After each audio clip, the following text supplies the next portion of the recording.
Hey everyone, Michael Beresford here from OpenCorp for today's wealth workout of the day.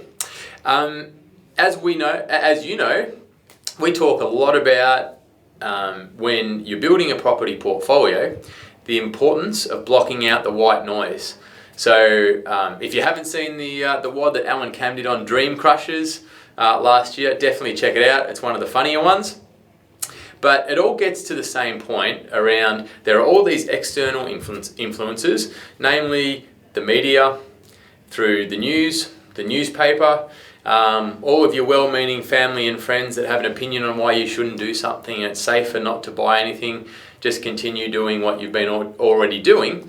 But as smart investors understand, that's not an approach that's actually going to create the financial freedom that you're after. Very topical in the media, and one of the questions we've got here, thanks very much to Daniel for writing in, is around the Chinese economy and what impact is that going to have. Now Daniel, full marks to you for acknowledging that you normally don't pay attention to the white noise, but this is something that quite a few people had mentioned to you, so you wanted some clarity on it. In short, there are always going to be external influences, whether it's what's happening in the US, what's happening in Germany. I'm sure there's some funky stuff happening in Somalia at the moment.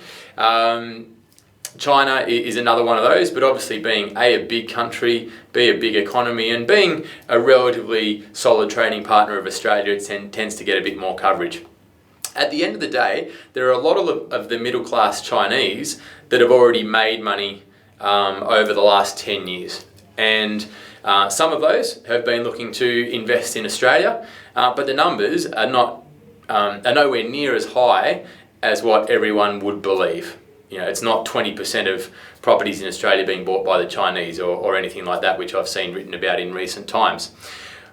The way that I'll explain it to you is to come back to what the fundamentals are and how they are impacting the Australian market. Okay, and for any of you that have sat down with me, you'll know that when I ask you what the most basic dynamic is that drives price growth in anything, the answer is supply and demand. So let's have a look at that on a macro scale as far as Australia is concerned. We have an undersupply of property. Taking a quick history lesson, Kevin Rudd came in back in 2007, identified, much to everyone's shock, that we had an ageing population and that was going to be creating an extra strain on the economy in terms of extra pensions. The strategy that they committed to, or the policy, was skilled migration to replace the baby boomers who were shifting towards retirement, because obviously we need to replace them in the workforce and grow the economy. That initial influx of people was happening through the worst of the GFC. Remember that, back in 2008, 2009. And as a result, construction wasn't keeping pace and the undersupply got worse. Now, obviously, most people reside in the capital cities. They also have the least land per capita of population, so that's why we focus on the capital cities. But I'm going to share with you the population growth data and specifically the skilled migration data for Australia.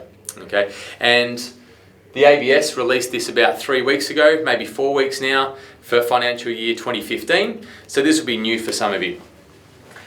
If we look at the last 3 financial years, okay, Australia's total population growth was about 382,000 people, just under 400,000, and about the same last year as well. Okay. Now, when we look at the number that were skilled workers, it was just under 235,000 in financial year 13. It was 226,800 in financial year 14, and it was 184,000 according to the ABS last financial year. Okay. Now, clearly these numbers vary. Okay, it's not a rigid number. Every year they do fluctuate. And what was significant was that this number here was the first time in the last 5 years that the number has actually been under 200,000. Okay. Now, the doomsayers would say skilled migration stopping. It's on the rewind. It's not happening. We're not going to have the same demand, all that white noise that we hear about. What's even more important, though, is that the government commitment to the skill migration was 180,000 people per year. So guys, I don't get too fussed whether it's 184,000, 190,000, 210, 215. Obviously the more the better. But when you look historically, especially in recent times, and when you continue to look that the data today is exceeding the initial benchmark and commitment from the government, we look long term, we've got a solid demand for property through skilled migration, and we've got an undersupply of property in the capital city. So while there might be a small fluctuation in the number of transactions from China and Somalia and Japan and the US and wherever else, fundamentally we're still looking pretty strong for medium to long-term population growth in Australia. Thanks for watching. See you next time.